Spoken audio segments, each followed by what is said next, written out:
В эфире телеканала «Итоги дня», в студии Надежда Саханская. Здравствуйте. В начале выпуска об основных темах.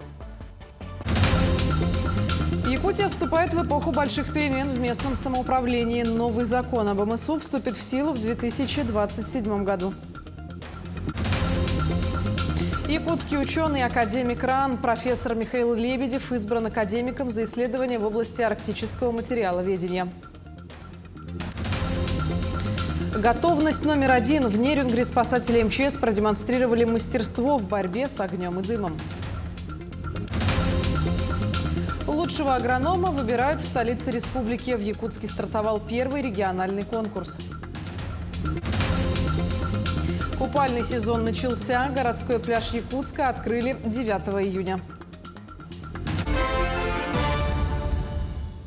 В этом году принят федеральный закон о местном самоуправлении. Теперь парламентариям в субъектах необходимо провести большую работу для приведения всей нормативно-правовой базы в соответствии с новым законом. В том числе внести изменения в основной закон республики – Конституцию. Депутатам Илтумен предстоит кропотливая работа, но спикер республиканского парламента рассчитывает принять закон о местном самоуправлении в окончательном чтении до конца этого года. В 2026-м органы местного самоуправления, опираясь на новый закон, будут вносить свои изменения в уставы. Федеральный закон о местном самоуправлении вступит в силу с 1 января 2027 года. Мы должны к этому тщательно подготовиться, все это вывести и всю нормативную базу привести в соответствие. И в Республике Саха-Якутия принять новый закон. Тем более федеральный законодатель нам дал очень много полномочий. Фактически мы сами в этом самостоятельны. Ну, единственное, что я хочу сказать, что принято политическое решение. И со всей ответственностью я могу это заявить. В Республике Саха-Якутия сохранится двухуровневая модель местного самоуправления. На Дальнем Востоке активно растут объемы жилищного строительства. За последние 5 лет этот показатель вырос почти в 3 раза. Темпы не сбавляют и в нашей республике. За 5 месяцев этого года в Якутии ввели около 320 тысяч квадратных метров жилья. За ходом строительства одного из жилых домов наблюдала и моя коллега Иржена Гармаева. О застройке микрорайонов «Звездный» и «Спортивный» не слышал, пожалуй, только ленивый. В «Звездном» уже заселили 7 многоквартирных домов и открыли большой комплекс с ледовым катком. Теперь строительство началось и в «Спортивном». Прошлой осенью специалисты приступили к возведению первого жилого дома. Сейчас на площадке трудится почти 50 специалистов. Все процессы тут контролирует Михаил Вертецкий. Он знаток своего дела с 20-летним стажем. Свою руку Михаил приложил к строительству самой большой школы республики в микрорайоне ДСК. Теперь ему предстоит возвести не только первый, но и остальные 45 запланированных жилых домов в «Спортивном». Здесь же будет жить, как бы сказать, не одно поколение, и наши дети. Новые дома придут на смену тем, что давно отжили свой век. В «Спортивном» должны расселить 160 таких деревяшек. Михаил признается, он чувствует особую ответственность. Ведь воздвигнутые им жилые комплексы станут домами для 13,5 тысяч человек. Общая схема сети типа водоснабжения, ну и всех запланированных домов вот до улицы Жарницкого. Вот в данный момент мы строим вот этот вот 2Б2, так называемый, вот этот вот первый дом. Строители будут возводить не только дома, но и всю соответствующую социальную инфраструктуру. Сам спортивный микрорайон, он развивается. Да, мы видим, что у нас дома были здесь деревянные, двухэтажные. Сейчас данный объект будет 11-этажный. У нас 3 подъезда. Сейчас мы видим сваи установлены на 3-м подъезде, 2-м подъезде. Да. Дальше у нас там будет 1-й подъезд. Вот. Микрорайон развивается. Здесь у нас будет школа, садик, теплые остановки, то есть инфраструктура будет развиваться. Первые жильцы «Спортивного» смогут отпраздновать новоселье уже в 2026 году. А к 2030 году на каждого россиянина должно приходиться не менее 33 квадратных метров жилья. Это одна из задач нового национального проекта «Инфраструктура для жизни», инициированного президентом Владимиром Путиным. Иржена Гармаева, Станислав Потапов, Якутск. Профессору Северо-Восточного федерального университета Михаилу Лебедеву присвоено звание академика РАН. Ученый избран по специальности арктическое материаловедение. Ректор республиканского вуза вручил ему медаль за вклад в науку и подготовку кадров. Научные интересы новоиспеченного академика связаны с материаловедением и технологией неорганических материалов, разработкой принципов получения высокоэффективных макрогетерогенных материалов.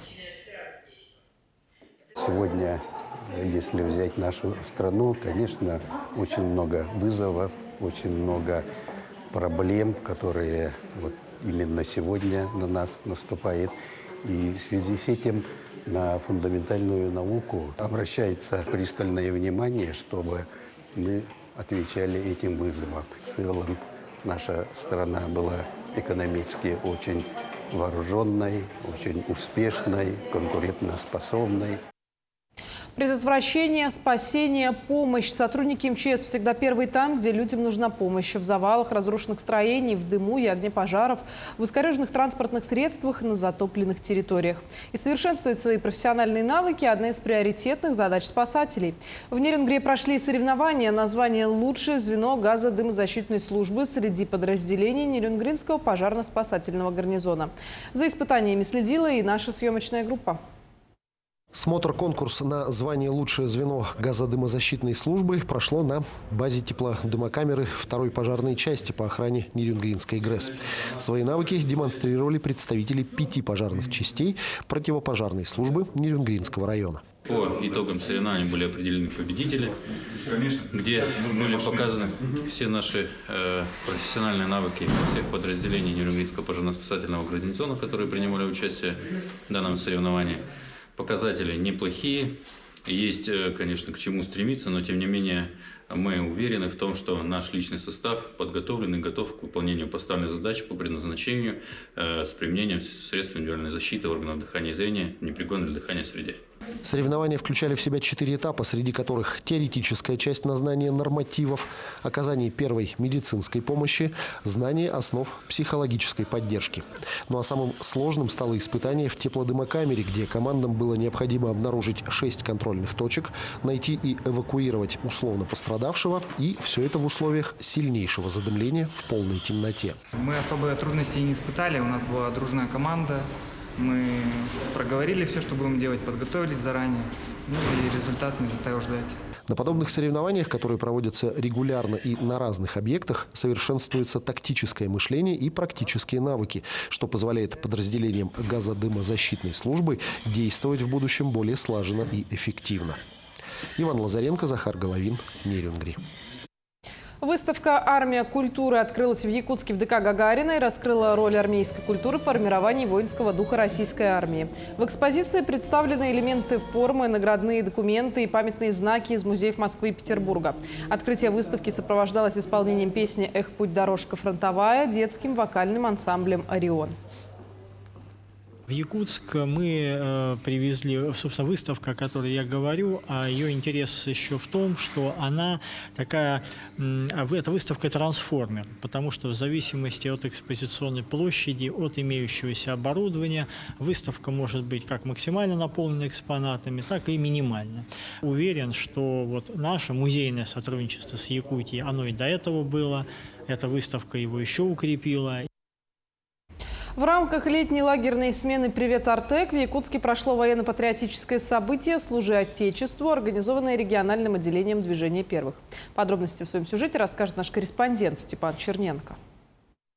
Воспитанники лагерной смены «Привет, Артек» этот день провели с пользой для себя. Региональное отделение движения первых организовало военно-патриотическое мероприятие «Служи Отечеству».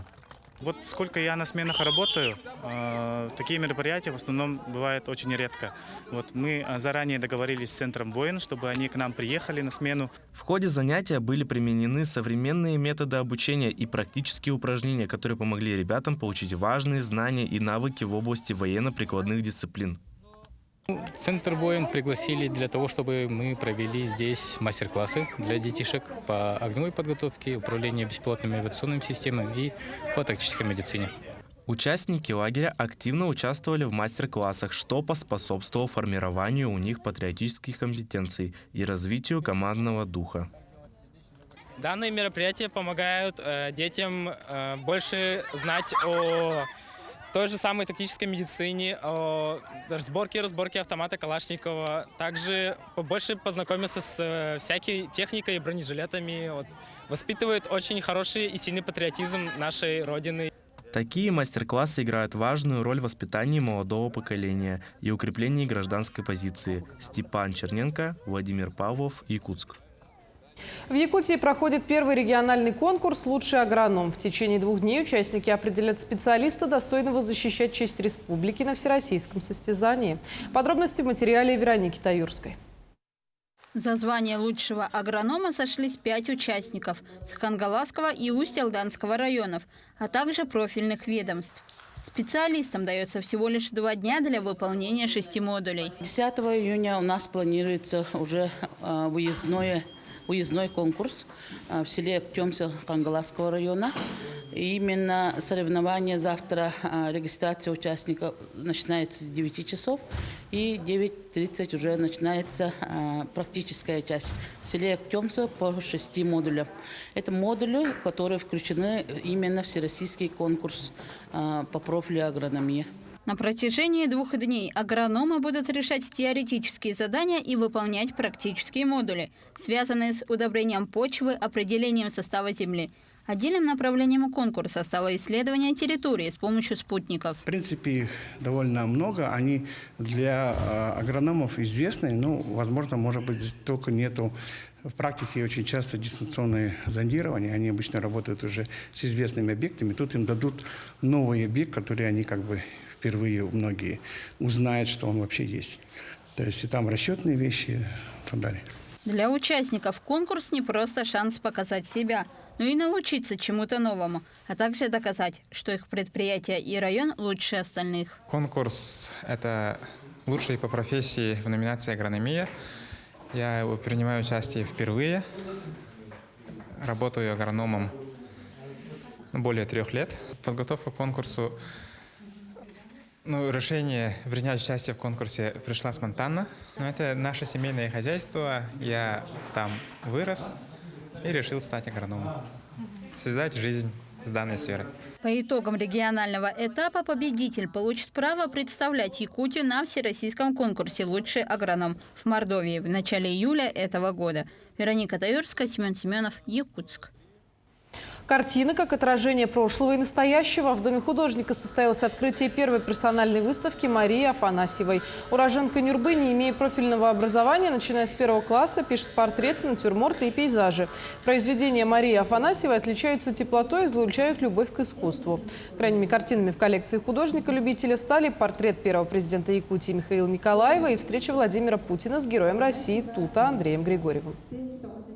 У нас впервые проходит выставка Марии Семеновны. Первая выставка именно в этом здании. Мы получили недавно данное здание. Как вы сами видите, почти все картины, которые здесь представлены, около 30.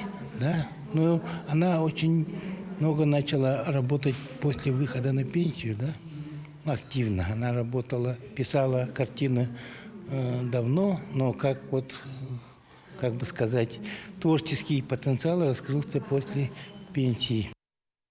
В Ленском районе обсудили подготовку к празднованию Исеха, отметили праздник Святой Троицы народными гуляниями, а любители бега приняли участие в забеге «Дыши».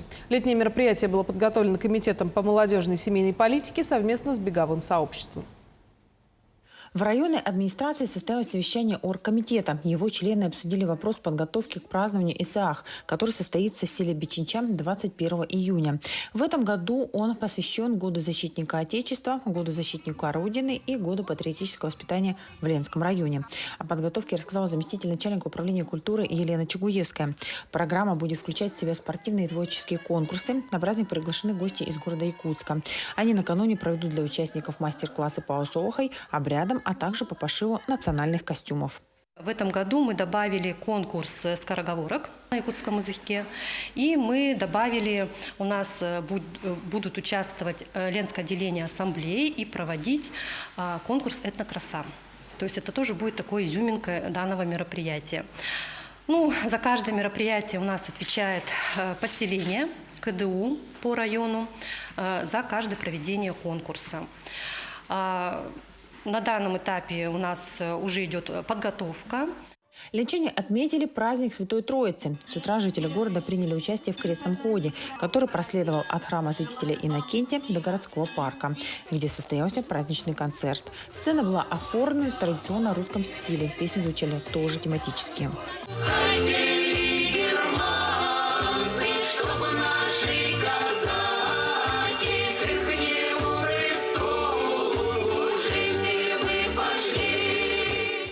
На территории парка были оформлены фотозоны, были представлены экспонаты из музея. Также организаторы для гостей проводили различные игры и мастер-классы. И, конечно же, работали торговые палатки. В Ленске уже неделю работают лагеря дневного пребывания. В этом сезоне лагеря дневного пребывания будут работать на базе 12 школ и учреждений дополнительного образования СРГ. Дети радуются, что начались каникулы, и с удовольствием уже неделю проводят время на летних площадках. Организаторы подготовили большую развлекательную программу с большим количеством игр, экскурсий и увлекательных мероприятий. Мы танцуем под песню «Сигма-бой», репетируем, чтобы сегодня красиво станцевать на сцене. Мы тут занимаемся, ходим также по набережной, рисуем, танцуем, веселимся, на всяких площадках ходим. Тут можно найти много друзей, потанцевать, повеселиться, а не дома сидеть в телефонах. Кроме того, уже начала свою работу трудовая бригада. Традиционно ребята облагораживают территорию станции юных натуралистов. Девочки высаживают рассаду в теплице, а цветы в клумбы, а также красят обветшавшие фигуры, украшающие территорию учреждения. Парни стоят грядки и вскапывают землю. Это трудовая бригада, мы занимаемся здесь благоустройством участка. То есть мы здесь копаем, садим, то есть грядки вскапываем, все, то есть помогаем нашим людям. Все, чтобы станция стала более красивее. Нам сказали сейчас вскопать грядки, потому что мы туда будем садить какие-то новые растения. Также в Ленске состоялся забег «Дыши». Он прошел в городском парке. В нем приняло участие 60 бегунов. Им предстояло преодолеть дистанцию в 3 километра. Спортивное мероприятие проводилось в рамках Дня отказа от курения. Организаторами выступил Комитет по молодежной и семейной политике и беговое сообщество. Торжественно выписан из родильного дома и 100-й ребенок. Об этом и других событиях мы расскажем в новостных сюжетах уже на этой неделе. Светлана Полеева, Алексей Семенов, Ленск. Культура и традиции коренных малочисленных народов Якутии – уникальное достояние нашей республики, требующее внимательного и ответственного отношения со стороны государства и общества. Уже много лет в инициативах по поддержке коренных малочисленных народов Севера участвует Алроса. Подробности в следующем сюжете. На протяжении многих лет Алроса активно поддерживает арктические районы Якутии, оказывая им целевую финансовую поддержку. Алмазодобывающая компания не только строит социальные объекты, но и помогает сохранять этнокультурное наследие коренных малочисленных народов севера Якутии. Эникен-Буга, хозяйки вселенной. Знаменовался он рождением оленят, В рамках сотрудничества Алроса оказывает финансовую поддержку мероприятий по сохранению культурно-этнографической самобытности коренных малочисленных народов севера Якутии, в том числе национальных праздников. Так, ярким примером того, как компания поддерживает культурные практики и традиции, стал национальный праздник Эвенков-Бакалдын – день, символизирующий единство народа и наполненный традициями и обрядами. В последние годы у нас организовано тесное сотрудничество с акционерной компанией «Алроса», благодаря которым многие наши, в том числе национальные праздники, получают все больше известность, все больше народу привлекает и более интересные программы становятся. Год от года мы наше сотрудничество развиваем, и я надеюсь, что мы продолжим, и наше сотрудничество будет только шириться. При этом я хочу сказать, что благодаря компании мы в этом году удалось впервые за 20 лет проведения Всероссийской выставки «Сокровища Севера» делегация Республики Саха-Якутия заняла первое место. И это знаковое такое событие. В рамках соглашения Алроса с Ассоциацией коренных малочисленных народов республики определенную часть финансовой поддержки получают все этнические ассоциации. Благодаря совместным усилиям реализуются проекты по сохранению языков, культурного наследия, устойчивого развития коренных народов. Была проведена колоссальная работа по оцифровке артефактов, созданию аудиовизуального фонда исчезающих языков, художественных, документальных и мультипликационных фильмов, научных изданий. Поддержка компании в таком вот виде, как финансирование ассоциаций, да, оно очень существенно помогает. Да. Мы использовали на призыв. В прошлом году, например, на выделенные средства нами были изданы книги наших очень известных ученых, которых мы уважаем, чтим и хотим, чтобы знания их передавались нашим молодым эвенкам. Это Василевич, это Варламов. Книги были очень интересны, даже вот заинтересованы получить их не только эвенки Якутии, но и эвенки всей России, проживающие в разных регионах нашей страны. Праздник Бакалдын – глубоко значимый обрядовый праздник встречи всех родов эвенков после долгой холодной зимы. Время подводить итоги и строить планы. Этот праздник погружает в культуру эвенков, знакомит с их жизнью и бытом, творчеством, культурой и традициями. Издревле считается, что северный народ очень гостеприимный. Каждого гостя встречают национальные игры ловля хариуса. Нужно подпрыгнуть и пнуть рыбу для того, чтобы выиграть. Конечно же, не обходится и без алапчудевге, национальной кухни. Каждого гостя угощают прекрасной копченой рыбой нючупча олло. Бакалдын является выражением мировоззрения эвенков, которое строится на уважительном отношении к окружающей среде и осознании своей принадлежности к этому миру. Меня вот называют «дети Бакалдына», потому что я как раз начинала ходить, вот все это когда начиналось, мы были тогда детьми. И как бы впитываясь вот этой вот культурой, повышается самосознание. У летнего праздника есть примечательная особенность. Принято передавать эстафету проведения между районами, в которых проживает эвенкийский народ. В этом году организатором выступил Усть-Майский район, а в следующем Бакалдын пройдет в Иенгре, Нерюнгринского района. Здорово, Матал, здорово, Геркил. Иенгра обязательно будет учить эвенкийскому языку, обрядам. Будут уроки у нас эвенкийского языка во время Бакалдына на будущий год. Приглашаю вас, дорогие мои сородичи, приехать сюда, к нам, на Бакалдын.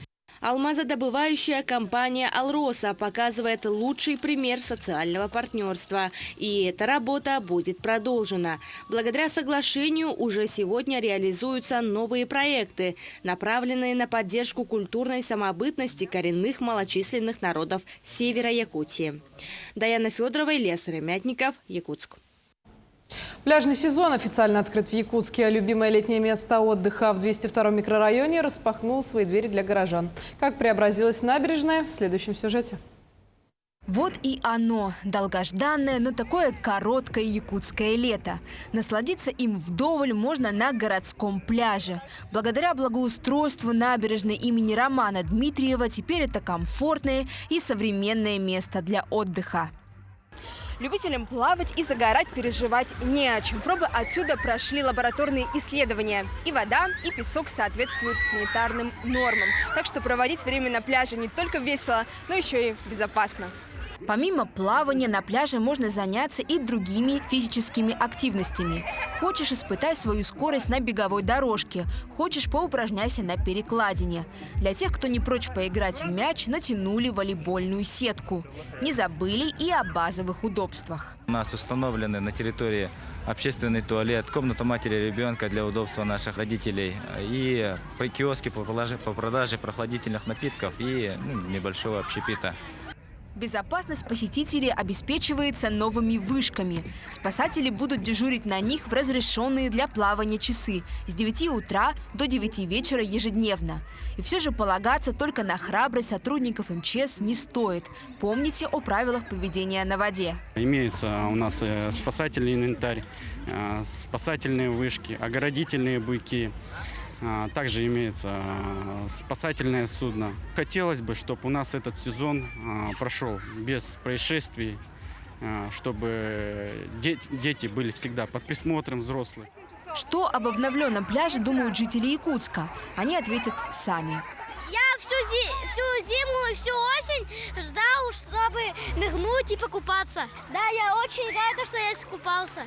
Да, действительно, мне понравилась набережная, неплохая. Да, мы еще придем. На этой неделе, скорее всего, будем купаться уже.